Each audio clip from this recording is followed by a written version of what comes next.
O apoio e valorização à vida à distância é um tratamento espiritual desenvolvido pelo Centro Espírita Fé, Amor e Caridade de Tramandaí.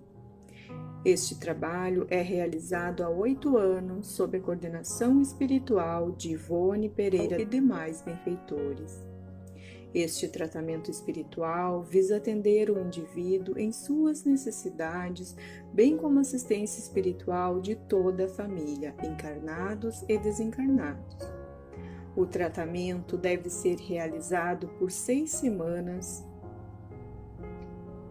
durante todas as segundas-feiras, no horário das 16 horas até as 16h30. Cada assistido deve permanecer conectado com a equipe espiritual, iniciando pela prece simples de abertura.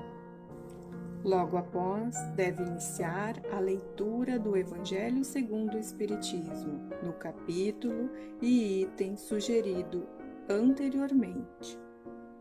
Ao término da leitura, deve-se fazer a prece de encerramento, agradecendo a assistência e a companhia dos benfeitores espirituais. Para finalizar o tratamento, é necessário o autoabraço, reconectando-se consigo mesmo. Boa tarde, amigos. Bem-vindos a este trabalho de atendimento espiritual à distância, apoio e valorização da vida, sob a coordenação espiritual de Ivone Amaral Pereira. Vamos nos colocar em sintonia com essa equipe de benfeitores espirituais para nos acompanhar neste momento de fé, amor e caridade através da prece de abertura. Pai nosso que estás em toda parte, santificado seja o teu nome, no louvor de todas as criaturas.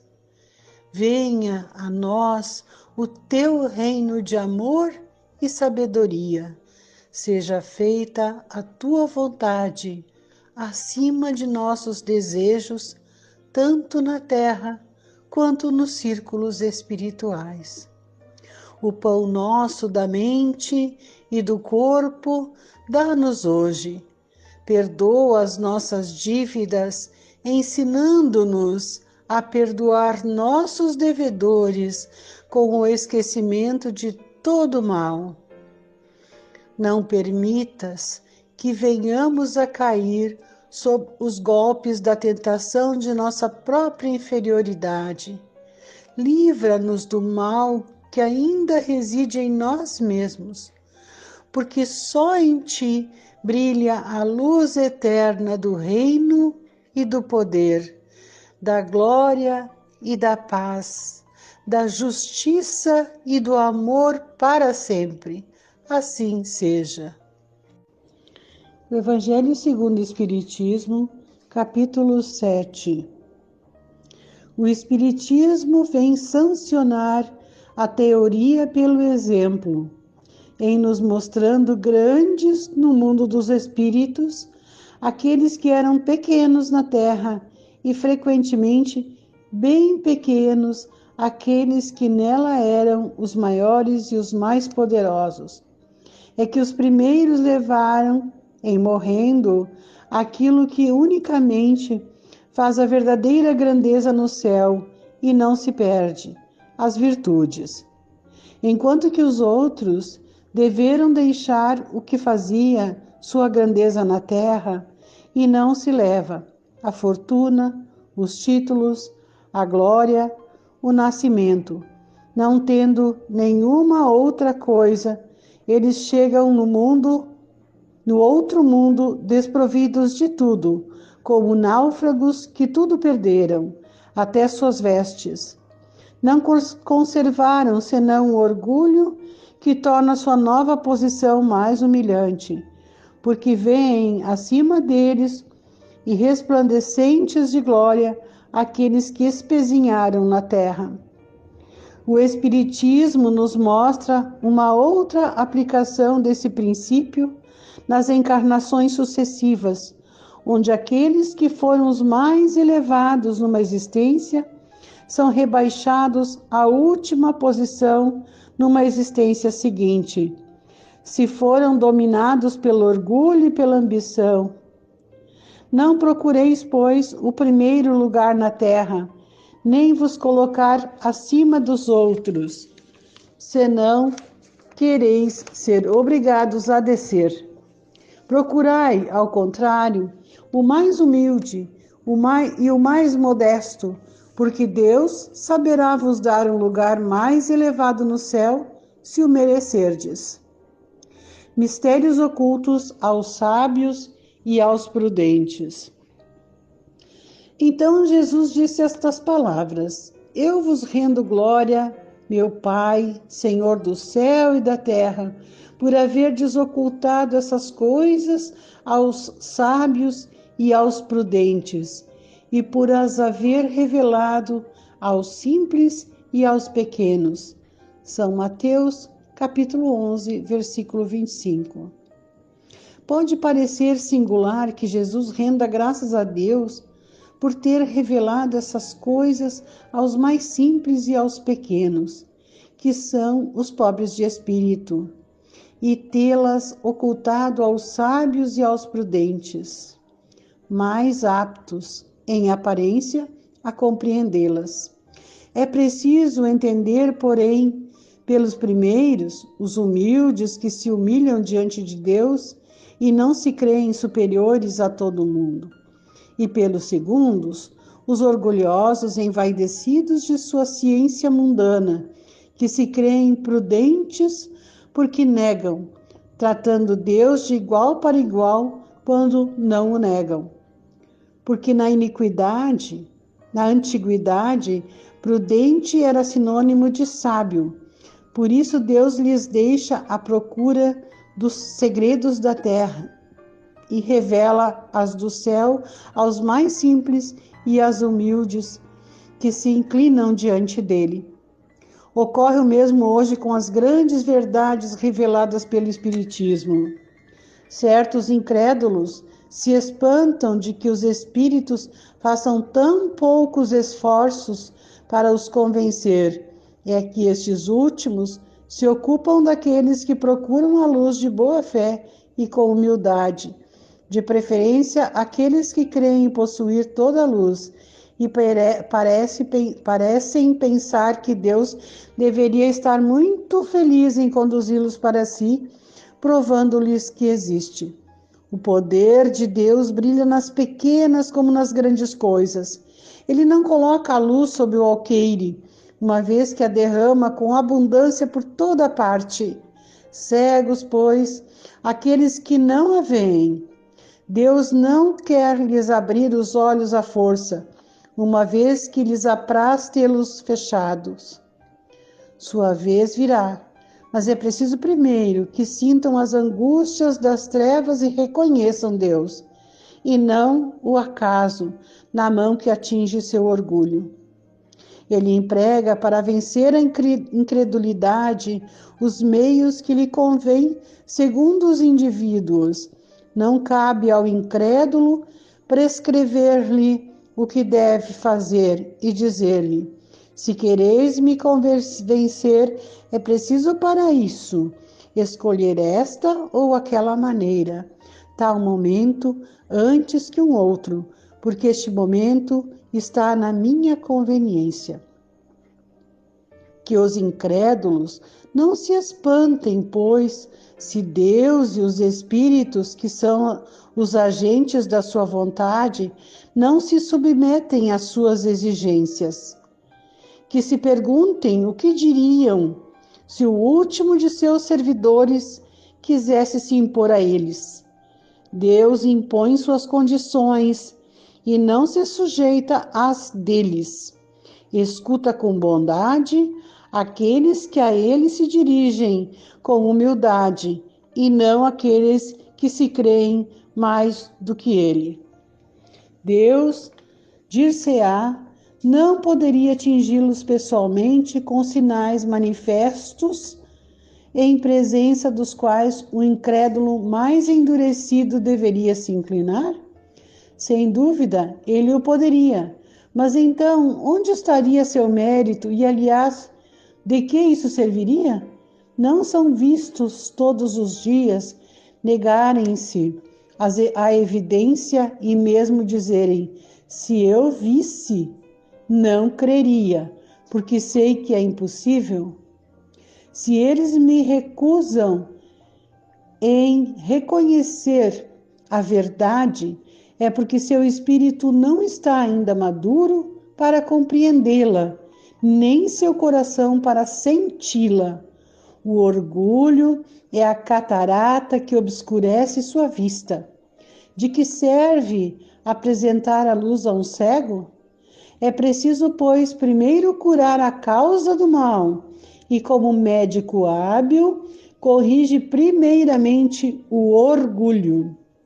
Ele não abandona, pois, seus filhos perdidos. Sabe que cedo ou tarde seus olhos se abrirão, mas quer que isso seja por sua própria vontade.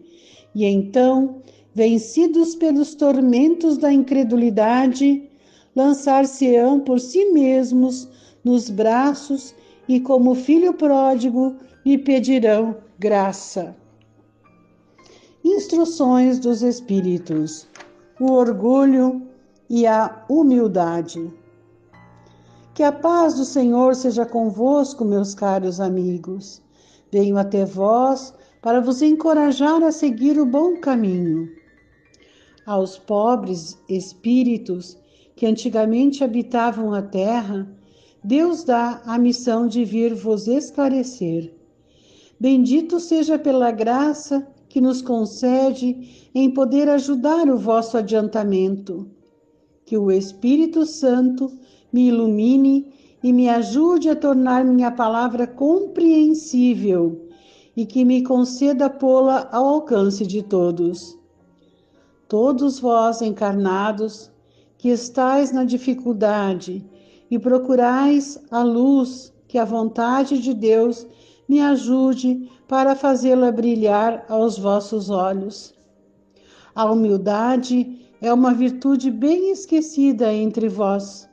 Os grandes exemplos que vos foram dados são bem pouco seguidos, e todavia, sem a humildade, podeis ser caridosos para com o vosso próximo?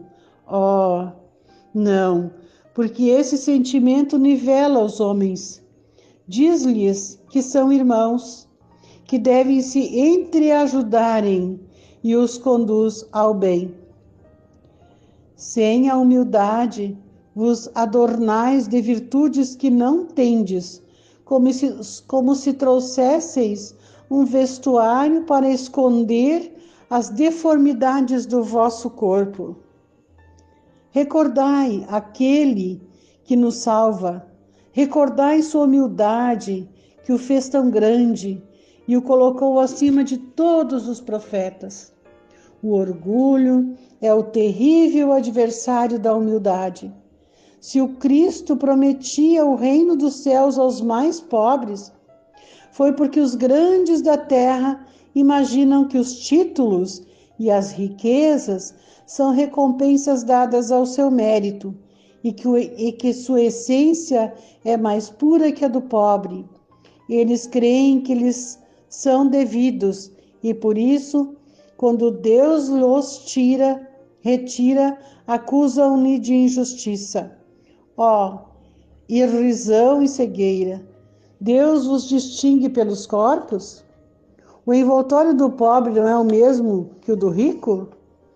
O Criador fez duas espécies de homens? Tudo que Deus fez é grande e sábio. Não lhe atribuais nunca as ideias que nascem nos vossos cérebros orgulhosos. Ó rico, enquanto dormes sob teus tetos dourados, ao abrigo do frio, não sabes que milhares de teus irmãos, iguais a ti, estão estirados sobre a palha? O infeliz que sofre de fome não é teu igual? A essas palavras teu orgulho se revolta, bem o sei. Sentirás em dar-lhe a esmola, mas a apertar-lhe a mão, fraternalmente jamais. Que, dizes eu, descendente de um sangue nobre, grande da terra, seria igual a esse miserável esfarrapado? Vã utopia de supostos filósofos. Se fôssemos iguais, por que Deus o teria colocado tão abaixo e eu tão alto? É verdade que vosso vestuário não se assemelha em quase nada, mas dele, despojados ambos, que diferença haveria entre vós? A nobreza do sangue, dirás. Mas a química não encontrou diferença entre o sangue do pobre, do nobre e o do plebeu, entre o do senhor e o do seu escravo. Quem te diz que tu também não foste miserável e infeliz como ele? Que não pediste esmola? Que não a pedirás um dia àquele que desprezas hoje? As riquezas são eternas? Elas não se acabam com esse corpo envoltório perecível de teu espírito? Ó, volta-te humildemente sobre ti mesmo. Lança, enfim, os olhos sobre a realidade das coisas desse mundo, sobre o que faz a grandeza e a inferioridade no outro. Lembra que a morte não te poupará mais que a um outro, que os títulos não te preservarão dela, que ela pode te atingir amanhã, hoje, numa hora. E se tu te escondes no teu orgulho, então eu te lastimo, porque serás digno de piedade. Orgulhosos, que éreis antes de serdes nobres e poderosos? Talvez estivesseis mais abaixo que o último de vossos criados. Curvai, pois, vossas frontes altivas, que Deus pode rebaixar no momento em que mais alto as elevardes. Todos os homens são iguais na balança divina, e só as virtudes os distingue aos olhos de Deus. Todos os espíritos são de uma mesma essência, e todos os corpos são modelados com igual massa. Vossos títulos e vossos nomes não os mudam em nada, ficam no túmulo, e não são eles que dão a felicidade prometida aos eleitos. A caridade e a humildade são seus títulos de nobreza. Pobre criatura, és mãe, teus filhos sofrem, têm frio e fome. Vais curvada sob o peso da tua cruz, humilhar-te para lhes conseguir um pedaço de pão. Eu me inclino diante de ti, quanto és nobremente santa e grande aos meus olhos. Espera e ora, a felicidade ainda não é desse mundo. Aos pobres e oprimidos que nele confiam, Deus dá o reino dos céus. E tu, jovem donzela, pobre criança, devotada ao trabalho, às privações, por que esses tristes pensamentos? Por que chorar? Que teu olhar se eleve piedoso e sereno até Deus. Aos passarinhos ele dá alimento. Tem confiança nele e ele não te abandonará. O ruído das festas, dos prazeres do mundo fazem bater teu coração. Gostarias também de ornar tua cabeça de flores e misturar-te aos felizes da terra. Dissestes que poderia, como dessas mulheres que vês passar, extravagantes e risonhas, ser rica também. Cala-te, criança, se soubesses quantas lágrimas e dores sem nome estão escondidas sob esses vestidos bordados. Quantos soluços abafados sobre o ruído dessa orquestra alegre proferirias teu humilde retiro e tua pobreza. Permanece pura aos olhos de Deus, se não queres que teu anjo guardião volte para ele, rosto escondido sob suas asas brancas, e te deixe com teus remorsos, sem guia, sem sustentáculo neste mundo onde estarás perdida, aguardando sejas punida no outro. E vós todos os que sofreis injustiças dos homens, sede indulgentes para com as faltas de vossos irmãos, em vos dizendo que vós mesmos não estáis isentos de censura. Isso é caridade, mas é também humildade. Que se sofreis calúnia, curvai a fronte sob essa prova. Que vos importam as calúnias do mundo?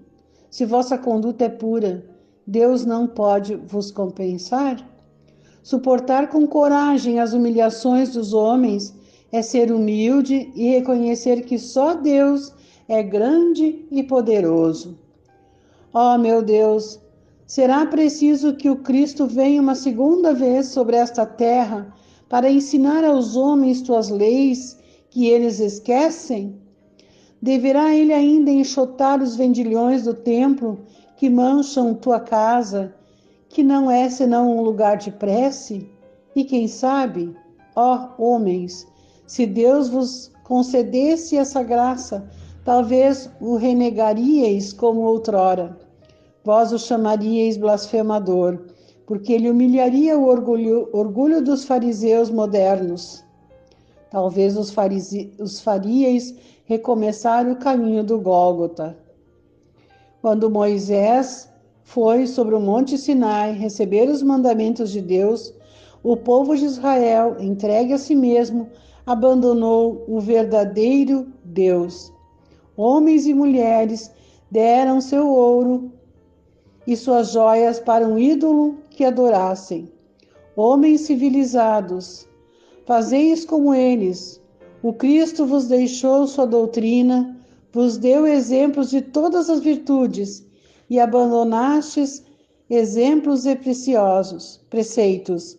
Cada um de vós, com suas paixões, fizestes um Deus ao vosso gosto, segundo uns terrível e sanguinário, segundo outros descuidado dos interesses do mundo. O Deus que fizestes ainda é o bezerro de ouro que cada um apropria aos seus gostos e às suas ideias. Despertai, meus irmãos, meus amigos, que a voz dos Espíritos atinja os vossos corações. Sede generosos e caridosos sem ostentação, quer dizer, fazei o bem com humildade, que cada um destrua pouco a pouco os altares erguidos ao orgulho. Numa palavra, sede verdadeiros cristãos e tereis o reino da verdade. Não duvideis mais da bondade de Deus quando dela vos dá tantas provas. Viemos preparar os caminhos para o cumprimento das profecias. Quando o Senhor vos der uma manifestação mais radiosa de sua clemência, que o enviado celeste não encontre mais em vós senão uma grande família. Que vossos corações brandos e humildes sejam dignos de ouvir a palavra divina que ele virá vos trazer. Que o eleito não encontre sob o seu caminho senão as palmas depositadas pelo vosso retorno ao bem, à caridade, à fraternidade, e então vosso mundo se tornará o paraíso terrestre. Mas se permanecerdes insensíveis à voz dos Espíritos, enviados para depurar, renovar vossa sociedade civilizada, rica em ciência e todavia tão pobre em bons sentimentos. Ah, não vos restará mais senão chorar e gemer sobre a vossa sorte. Mas não será assim. Retornai a Deus vosso Pai, e então nós, todos, que houvermos servido ao cumprimento da sua vontade, entoaremos o cântico de ação de graças para agradecer ao Senhor por sua inesgotável bondade e para glorificá-lo em todos os séculos dos séculos. Assim seja. Lacordaire, Constantina, 1863. Finalizamos este momento agradecendo o apoio de nossos amigos espirituais que nos acompanharam, seguindo confiantes e perseverantes na valorização de nossa vida e no Evangelho de Jesus, com a prece aos espíritos protetores do Evangelho segundo o Espiritismo. Espíritos sábios e benevolentes, mensageiros de Deus, cuja missão é assistir os homens e conduzi-los no bom caminho, sustentai-me nas provas desta vida, dai-me a força de suportá-las sem murmurar. Desviai de mim os maus pensamentos e fazei com que eu não dê acesso a nenhum dos maus espíritos que tentarem me induzir ao mal. Esclarecei minha consciência sobre meus defeitos e elevai de sobre meus olhos o véu do orgulho que poderia impedir-me de os perceber e confessá-los a mim mesmo. Vós, sobretudo, meu anjo guardião, que velais mais particularmente por mim, e vós todos, espíritos protetores, que vos interessais por mim, fazei com que me torne digno da vossa benevolência. Conheceis as minhas necessidades, que elas sejam satisfeitas segundo a vontade de Deus.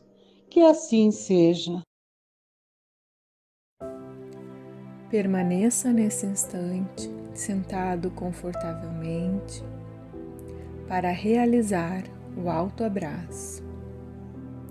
Abrace-se de maneira prazerosa e confortável e repita comigo: eu amo a Deus, eu amo a Jesus, eu amo a vida, eu me amo. Que assim seja.